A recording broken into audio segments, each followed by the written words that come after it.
Hello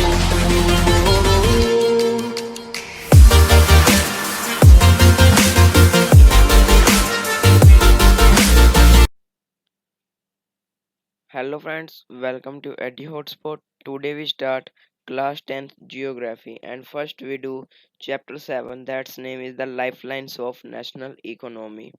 So subscribe the channel and press the bell icon to get the notification of next video.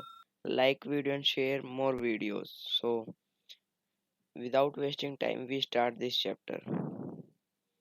So the name of chapter is the lifelines of national economy. So chapter start from we use different materials and services in our daily life. हम बहुत सारे different material और service करते हैं use करते हैं उनको daily life में. Some of these are available in our immediate surrounding while other requirement are meet up by bringing things from other place. कोई हमारे सराउंडिंग्स में और कुछ को हम दूर से लेकर आते हैं. Goods and services do not move from supply locals to demand locals on their own. The movement of these goods and services from their supply location to demand location necessity the need for transport. इसके transport की जरूरत है उसको movement उनकी supply करने के लिए एक जगह से जो जिस सप्लाई लोकेशन जहाँ से जाती है डिमांड लोकेशन तक. Some people are engage in facilitating this movement. These are known to be traders who make the product come to the consumers by transportation. उनको हम ट्रेडर्स कहते हैं जो कि प्रोडक्ट को कंज्यूमर तक लेके जाते हैं ट्रांसपोर्टेशन के थ्रू की ट्रांसपोर्ट करके. Thus the pace of development of a country depends upon the depends upon the production of goods and services as well the movement over space. Therefore efficient means of transport are prerequisite for the fast development. Movement of these goods services can be over three important domains of land water and की जब ये इनके movement लेते हैं हम इनको जहाँ पे बन रही है या फिर यहाँ पे इनकी सप्लाई हो रही है उसको हमें जहाँ जहाँ पे इनकी डिमांड है कंज्यूम करना है जहाँ पे इनको वहाँ पे लेते हैं. तो उसके लिए थ्री डोमिनेंट्स इंपॉर्टेंट डोमिनेंट्स ऑफ अर्थ है. लैंड या लैंड के थ्रू जाती है वाटर या एयर के through. Based on these, transport can be classified into land and water and air transport. Air transport. So, here is a diagram. Means of transport into three: land, water, and air. So in this land में roadways होगी, railways हो गए, pipelines के through जैसे gases करते हैं हम. Water में इनलैंड हो गया, रोवर सी हो गया. एयर में डोमेस्टिक इंटरनेशनल. डोमेस्टिक में तो अपने जो जैसे इंडिया के अंदर हो गया फिर कुछ मान लेने की पब्लिक है प्राइवेट भी होती है एयरलाइन जो सी अपनी. For a long time, trade and transport were restricted to a limited space. With the development in science technology, the area of inland trade कि एक टाइम तो ये रिस्ट्रिक्ट पूरा लिमिटेड स्पेस दिएगा भाई इस टाइम ही होना है. पर जब टेक्नोलॉजी में डेवलपमेंट हुई साइंस में तो इसको एरिया इन्फ्लुएंस और transport expand far and wide बहुत बढ़ गया. Today, the world has been converted into a large village with the help of efficient and fast moving transport. अब जो वर्ल्ड है वो बहुत बड़े विलेज में कन्वर्ट हो गया है किसकी वजह से fast moving transport efficient moving of transport की वजह से. Transport has been able to achieve this with the help of equal development communication system. Therefore, transport communication trade are complementary कि एक दूसरे से जुड़े हैं ट्रांसपोर्ट कम्युनिकेशन और trade. Today, India is well linked with the rest of the world despite its vast size, diversity, and linguistic and socio-cultural polarity. Railway, airways, waterways, newspaper, radio, television, cinema, internet have been contributed to its social economic progress in many ways. Economic activities होती हैं जैसे जिस जिस activity से money produce या money के convert होते हैं उसमें यानी कि एक जगह दूसरी जगह जाती है. Progress in many ways. The traders from local to international levels had been added lately to its economy. It has enriched our life and adds substantially to growing amenities and facilities for the compost of life. तो यहाँ पे विट तो यहाँ पे विटलिटी का मतलब होता है a state of full power ला लो यानी कि उसको यानी कि एक तरह से उसको इकोनॉमी को उसने बढ़ाया है जो इंटरनेशनल लेवल पे गया है तो लोकल से तो इसको इकोनॉमी ने बढ़ाया है. और अमेनिटीज का मतलब होता है to make easy to live यानी कि उसने इजी कर दिया लिविंग बीइंग्स के लिए. क्या है कि जब हमारी इकोनॉमी बढ़ी तो हमारे पास मनी हुई तो उससे लिए लिविंग भी तो इजी होगी. In this chapter, you will see how modern means of transport communication serve as a lifeline of our nation and its modern economy. It is thus evident that a dense and efficient network of transport and communities is a prerequisite for local, national, global trade. इसमें हमें सारे ये पढ़ना है कि जो life lines of national economic life lines क्या है, वो है कि ट्रांसपोर्ट, कम्युनिकेशन और ट्रेड। तो नेक्स्ट पेज से हम सबसे पहले हमारा टॉपिक है ट्रांसपोर्ट। ट्रांसपोर्ट में सबसे पहले हमारा टॉपिक है रोडवेज।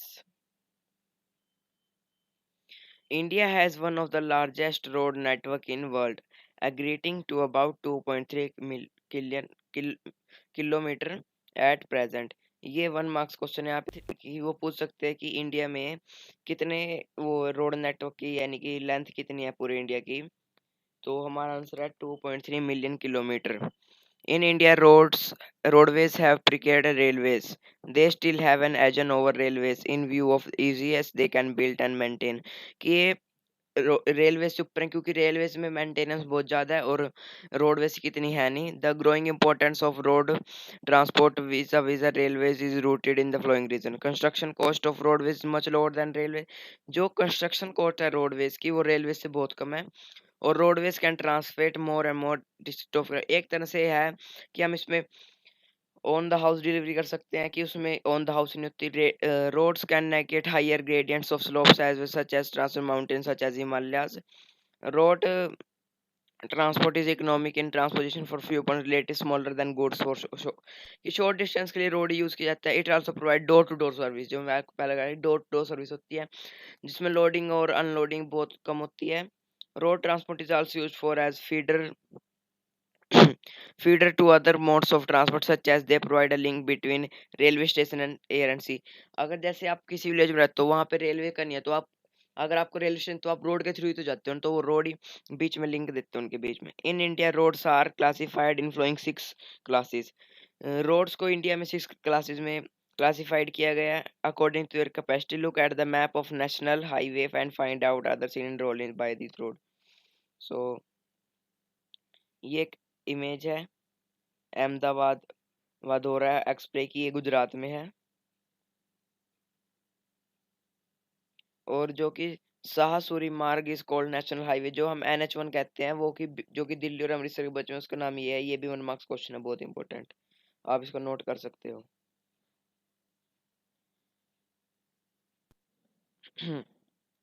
सो फर्स्ट, अब हमने रोड्स को 6 क्लासेस में क्लासिफाइड की। तो फर्स्ट है गोल्डन, क्वाड्रिलेटर और सुपर हाईवेज। इन दो दो नाम होते हैं, एक ये कि इसका golden, quadrilateral, super highways. The government has launched a major road developed by projecting link Delhi, Kolkata, Chennai, Mumbai. ये 4 सिटीज को लिंक करता है, दिल्ली, कोलकाता, चेन्नई और मुंबई। कोलकाता बंगाल में और चेन्नई तमिलनाडु में। एंड दिल्ली बाय 6 लेन, इसमें 6 लेन है कि the north south corridors linking Srinagar and Kanyakumari and east west corridor connecting Silchar और Porbandar are a part of this project. जो कि हमारे ये नॉर्थ और साउथ कॉरिडोर जो कि एक रोड है जो कि श्रीनगर और कन्याकुमारी को लिंक करता है, ये इन्हीं में से है सुपर हाईवेज में। और जो ईस्ट और साउथ, ईस्ट और वेस्ट कॉरिडोर है जो कि सिलचर और पोरबंदर है, वो भी इसी के। The major objective of the super highways is reduce to time and distance between mega cities of. इसका मेन प्रोजेक्ट क्या था कि टाइम को रिड्यूस किया जाए और डिस्टेंस को, जो कि बहुत दूर दूर मेगा सिटी बड़ी सिटीज में है। These highways projecting are being implemented by National highway authority of India. यहाँ पे एक फुल फॉर्म भी बन सकती है 1 मार्क्स की, और क्वेश्चन भी आ सकता है कि कौन इम्प्लीमेंट करता है या कौन मेंटेनेंस करता है सुपर हाईवेज की। तो उसका आंसर है national highway authority of India. So next है national highways. National highways links extreme part of country. These are the primary road system and are led by maintained by Central Public Works Department। ये इनकी maintenance करता है Central Public Works Department और supervise करता था National highway authority of India. यहाँ पे भी 1 marks question. Number of major national highways runs in north south and east west direction. The historical the historical Sher Shah, ये वही है कि मैंने आपको बताया था। सो आगे है, ये इसको एग्जाम्पल है NH1 है जो कि ये नेशनल हाईवेज का एग्जाम्पल है। सो नेक्स्ट है state highways. Roads linking a state capital with different headquarters district quarters are known as state highways. जो कि एक स्टेट कैपिटल को उसके डिस्ट्रिक्ट हेडक्वार्टर से लिंक करते हैं, उसको स्टेट हाईवेज कहते हैं। और इनकी कंस्ट्रक्शन मेंटेनेंस करता है public work department PWD in state and union territories. जैसे हरियाणा की चंडीगढ़ है तो वो या कोई भी डिस्ट्रिक्ट हेडक्वार्टर है, कुरुक्षेत्र हो गया, उनको लिंक करते हैं, उनको स्टेट हाईवेज कहेंगे। डिस्ट्रिक्ट रोड्स होती हैं the roads connecting the district with other place, जो डिस्ट्रिक्ट हेडक्वार्टर्स को दूसरे प्लेस से लिंक करती है उनको डिस्ट्रिक्ट रोड्स कहते हैं। और दीज रोड्स मेंटेन जिला परिषद। Other roads are rural roads which link rural areas, villages, and with towns are classified under this category. These roads received special implements under Pradhan Mantri Gramin Sadak Yojana. Under this scheme, special provisions are made to every village that linked to major town. Other roads होती हैं जिनके अंदर हम rulers road होती है इधर, जो कि विलेज को एक टाउन से लिंक करती हैं। तो यहाँ पे एक डू यू नो भी है। Do you know that the national highway 7 is the longest and transverse 2369 kilometer between Varanasi and Kanyakumari via Pabalpur, Nagarpur, Hyderabad, Bangalore, and Madurai. Delhi and Mumbai are connected by National Highway 8, while National Highway 15 covers most of Rajasthan. यहाँ पे question है कि कौन सा highway ज्यादातर राजस्थान को cover करता है, उसका आंसर है नेशनल हाईवे 15। तो यहाँ पे मैप है नेशनल हाईवेज का। मैं इस पीडीएफ की लिंक दे दूंगा आपको, उसमें आपको और क्लियर इमेज मिलेगी। तो इसमें सारे दे रखे नेशनल हाईवेज ने। तो नेक्स्ट टाइप ऑफ रोड है बॉर्डर रोड्स। बॉर्डर रोड होते हैं जो कि एक कंट्री को दूसरी कंट्री से लिंक करवाते हैं। Apart from this Border Roads Organisation of Government of India undertaking construction maintenance roads in the bordering areas of country. The organisation was established in 1960। तो ये भी एक यहाँ पे 1 मार्क्स क्वेश्चन है, इसको आप नोट कर सकते हो कि ये ऑर्गेनाइजेशन कब establish in 1960 for the development of roads of strategy importance in the northern and north eastern borders. जैसे हमारे पास पाकिस्तान का है, नेपाल, चाइना से, तो इनके बाद में बॉर्डर रोड्स भी हमारे पास। These roads have improved accessibility in areas difficulty of terrain, have helped in economic development of these areas। तो यहाँ पे देखो ये दिखा रखा है हिली ट्रैक्ट्स ऐसे, और ये नॉर्थ ईस्टर्न बॉर्डर है या अरुणाचल प्रदेश पे। Roads can be classified on the types of materials. रोड्स को हम जिस टाइप से वो जैसे कंस्ट्रक्ट किए हैं जिस बेसिस पे उनको उस टाइप से डिवाइड कर सकते हैं, जैसे मेटल और unmetal. Metal roads can be made of cement, concrete और इवन बिटुमेन ऑफ कोल। जिसमें सीमेंट यूज कॉन्सन्ट्रेट हो और बिटुमेन ऑफ कोल उसको मेटल रोड कह देते हैं। और therefore these are all weather road, जो कि ऑल वेदर रोड होते हैं, और अनवेदर रोड होते हैं जो कि रेनी सीजन में खराब हो जाते हैं। जैसे कह देते हैं कि जो मड से एक तरह से जो मड से बने होते हैं मेटल रोड होते हैं, और रेन आने पे वहां पे वो खराब हो जाते हैं। पर जो ऑल वेदर रोड होते हैं जिनको मेटल रोड कहते हैं वो सीमेंट से बने होते हैं। What is road density? The length of road per 100 square kilometer of area is known as density of road। ये भी आप 1 मार्क्स क्वेश्चन है। Distribution of road is not uniform in the country. Density of all roads varies from only 12.14 kilometer in Jammu and Kashmir to 5.77 kilometre इन केरला। तो ये बता रहे हैं कि पूरी कंट्री में सेम रोड डेंसिटी नहीं होती, हर जगह अलग अलग होती है। कि जैसे हमारे पास जम्मू कश्मीर में तो है 12.14 और केरला में है 517.17। विद नेशनल एवरेज है जो कि पूरी एक नेशनल एवरेज निकाली हुआ है 142.68 kilometre. Road transportation in India faces a number of problems. Keeping in view the volume of traffic and passengers, the road network is inadequate. About half of the roads are unmetal, and this limit their usage during rain season।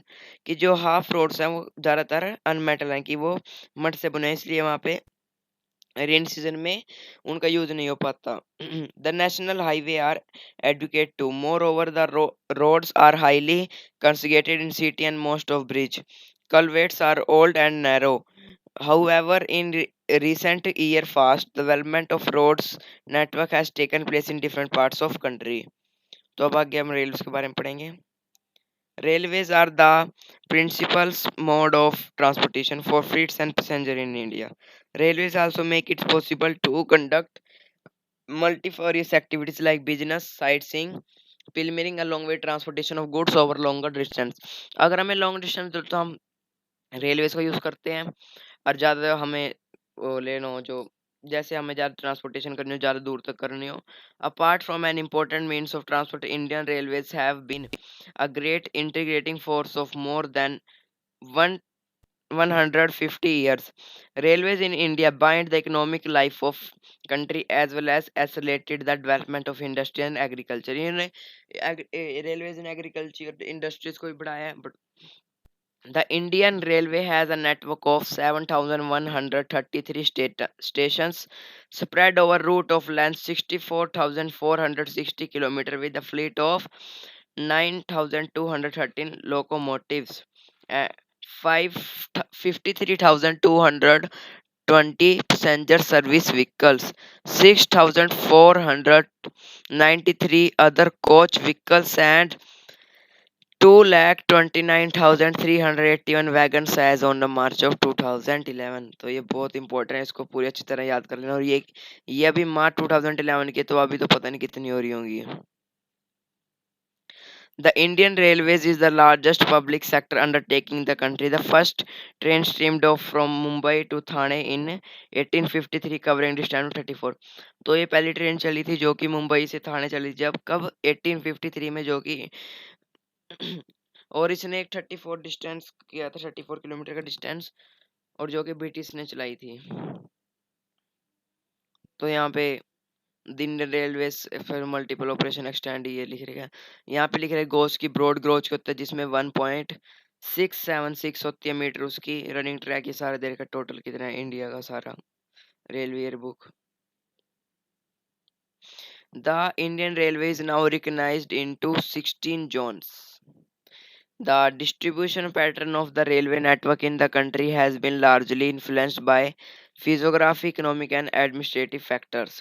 The northern plains, with their vast level land, high population density, and rich agriculture resource, provide the most favorable conditions for their growth.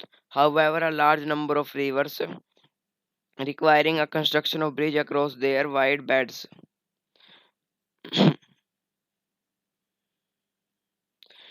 pose some obstacles. In hilly terrains of the railway track are laid through the low hills, gaps and tunnels. The Himalayan mountain regions are too are unfavorable for कि जैसे mountains में तो हम railway track नहीं बना सकते, पर जो लो माउंटेन्स के अंदर कर सकते हैं हम टनल बना के। सो स्पार्स पॉपुलेशन है वहाँ, बहुत कम population, lack of economy opportunity, इसलिए से वहाँ पे कि वहाँ पे कम लोग रहते हैं और वहाँ पे इकोनॉमी इतनी ज़्यादा नहीं, क्योंकि वहाँ पे रेलवेज भी नहीं है।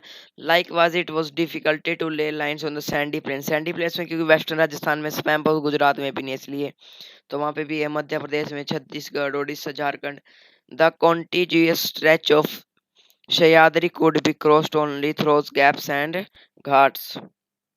It in recent time, the development of Konkan Railway along with the west coast has facilitated the movement of passenger and goods in the most important economic region of India. जैसे कहीं कहीं पे जहाँ चले हैं वहाँ पे कौन कौन रेलवेज चली। It has also faced a number of problems such as sinking of track in some stretch and landslides. कहीं पे इसने बहुत प्रॉब्लम की कि sinking हो जाने लगती ट्रैक्स की, और landslides. Today, the railways have become more important in our national economy than other means of transport put together. However, rail transport suffers from certain problems as well. Many passengers travel without ticket.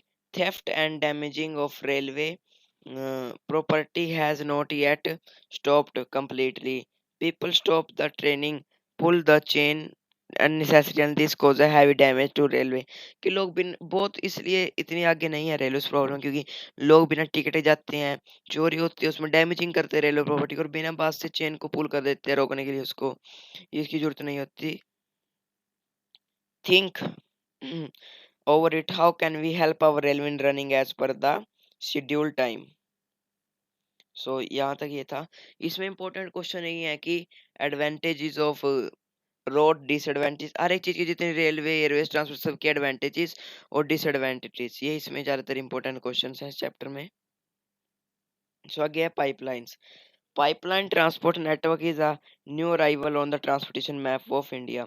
वैसे ज़्यादातर सब parts में नहीं हो पाया pipelines, कहीं कहीं अभी पाइपलाइंस अभी इतनी इनमें डेवलपमेंट नहीं हुआ। In the past these were used to transport water to cities and industries. Now these are use for transporting crude oil, petroleum products and natural gas from oil and natural gas fields to refineries, fertiliser factories, big thermal power plants. पहले इनको water के लिए use किए जाते cities और industries में, पर अब इनको ट्रांसपोर्टेशन के crude oil, petroleum product, natural gas, fertiliser factories को भी। Solid can also be transported through pipeline when converted in solid. Solid को भी हम कर सकते हैं जब वो स्लरी में कन्वर्ट हो जाए। The far inland location of refineries like Baromin, Mathura, Panipat and gas-based fertilizer plants could be thought of only because of pipeline कि जा जो दूर दूर है वो pipeline की वजह से ही चल रहे हैं। Initial cost of laying pipeline is high, इनकी cost बहुत ज़्यादा है, but running इनकी cost are minimal, बहुत कम है। कि इनको जब इनको आप स्टार्ट करोगे तो बहुत कॉस्ट लगेगी, पर बाद में नहीं लगती इतनी cost. It rules out transshipment loose और delays. These are three important network of pipeline transmission। अब थ्री important network बताएंगे कौन से पाइपलाइन के। तो फर्स्ट है from oil field in upper Assam to Kanpur, Uttar Pradesh में है, वाया घाटिया, ब्राह्मणी और Allahabad. It has branch from Brahman to Aligarh, via Rajband to Marigram and Guwahati to Siliguri. ये एक पहला नेटवर्क है जिसमें ऑयल होता है। तो यहाँ पे इंडियन रेलवेज का मैप है। सो नेक्स्ट है from Salaya in Gujarat to Jalandhar in Punjab. देख लो गुजरात से पंजाब में आती है ये, वाया विरागम, मथुरा, दिल्ली एंड सोनीपत से आती है ये बीच में से। It has branches to connect Oila near Vadodara Gujarat, Sachuk and other places. Gas pipeline from Hajuri in Gujarat connected Jagdishpur in Uttar Pradesh, ये गुजरात से उत्तर प्रदेश आती है, via Vajpayee in Madhya Pradesh. It has branches to Kota in Rajasthan, Shahjahanpur Babra Andhra Pradesh in Uttar Pradesh. तो एक पाइपलाइंस था। तो अब वाटरवेज है। Since time immemorial India was one of the seafaring countries. It seamen sailed for and near, thus carrying and spreading Indian commerce and culture. Waterways are the cheapest mean of transport. They are the most suitable for carrying heavy and bulky goods. It is a fuel efficient and network friendly mode of transport. India has inland navigation waterways of 14,500 km in length. Out of these, only 5,685 km are navigable by these mechanism vehicles. The flowing waterways has been declared as national waterways by government. तो first है the Ganga river between Allahabad and Aliya, इसकी length है 1620 kilometer, इसको national highway national waterways one कहते हैं। Second है the Brahmaputra river between Sadi and Dubari, इसकी length है 891 किलोमीटर। ये थर्ड है 4 है यहाँ पे, शायद 5 है टोटल। तो थर्ड है हमारा द वेस्ट कोस्ट कैनल इन केरला, जिसमें बीच में इसकी लेंथ है 2005 kilometre, 205 kilometre. Specify stretch of Godavari and Krishna rivers along with Kaki and Pudachari stretch of canal 1078 kilometer, national waterways 4 माना गया इसको। Specified stretch of river Brahma along with uh, Mati river delta channel of Mahanadi, जिसको हम जिसकी length है 588 kilometre, जिसको national highway 5 कहा गया। These are some other inland waterways on which sustainable transportation take place.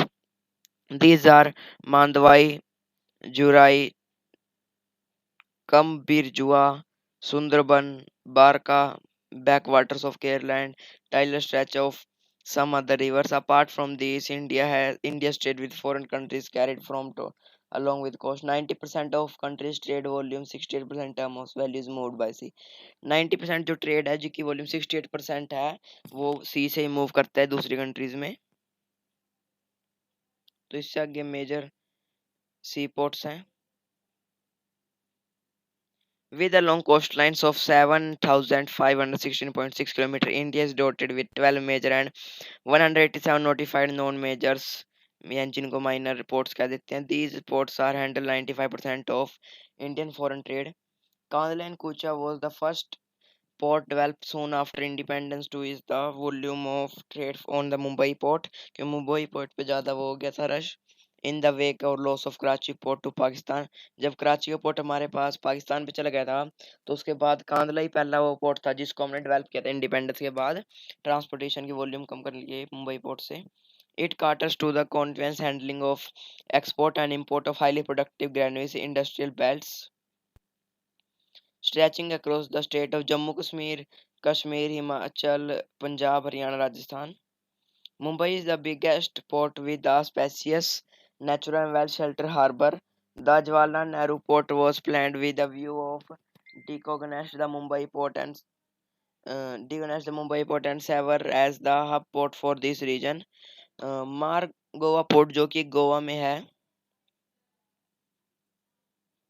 Is the premier iron ओरिंग exporting. यहाँ पे आयरन की एक्सपोर्टिंग होती है सबसे ज्यादा। This port accounts for about 50% of India iron. जितनी इंडिया के अंदर 50% जितनी ट्रेड होता है तो उसमें से 50% मार गोवा जो कि गोवा में है उससे होता है आयरन का। न्यू मांगलोरा जो कि बेंगलोर से 400 किलोमीटर है। Port located in Karnataka caters to export iron consent from Kondra mines. Kochi is the extreme south western port. ये एक 1 मार्क्स क्वेश्चन है कि कौन सा साउथ वेस्टर्न पोर्ट है सबसे ज्यादा। Located at the entrance of the lagoon with the natural highway. Lagoon होता है कि जो कि पार्ट ऑफ अर्थ है जो कि टूट के सी में चला जाता है यानी थोड़ी दूर हो जाता है। Moving along the east coast, you would see the extreme southeastern port of Tuticorin in Tamil Nadu. This port has a natural harbour and rich in hinterland. Thus, it has a flourishing trade handling of a large variety of cargoes to even our neighboring countries like Sri Lanka, Maldives, etc., and the coastal region of India. Chennai is the one of the oldest artificial port of country. It ranked next to Mumbai in terms of the volume trade and cargo. First पे मुंबई है जहाँ से trade हो जाती है ज्यादा volume है जहाँ की ट्रेड और कार्गो की। सेकंड पे चेन्नई है जो कि एक आर्टिफिशियल है पर मुंबई एक नेचुरल पोर्ट है। सो Visakhapatnam is the deepest landlocked and well-protected port. This port was originally conceived as the outlet for the iron ore export. Uh, Pardeep Port, located in Odisha, especially in the export of iron ore. Kolkata is an inland Kolkata is an inland riverine port. The port serves as a very large and rich hinterlands of Ganga Brahmaputra basin. Being a tidal port, वहाँ पे एक tidal port भी है. It requires construct degrading of Hooghly. Haldia port was developed as a subsidiary port in order to receive growing pressure on Kolkata. Kolkata port से pressure हटाने के लिए वहाँ पे हल्दिया पोर्ट भी बनाया गया है। तो हमारा वाटरवेज तक हो गया। तो ये फर्स्ट पार्ट था। इसके बाद हम सेकंड पार्ट में एयरवेज करेंगे। तो एयरवेज करेंगे और कम्युनिकेशन करेंगे, इंटरनेशनल ट्रेड करेंगे और उसी अगले पार्ट में हम इसके जितने भी इंपॉर्टेंट क्वेश्चन हैं वो भी करेंगे। 5 मार्क्स भी, 3 मार्क्स, 2 मार्क्स, 1 कोर्स। तो चैनल को सब्सक्राइब करें, बेल बटन को प्रेस करें और वीडियो को लाइक करें। So thank you, this is first part of this chapter.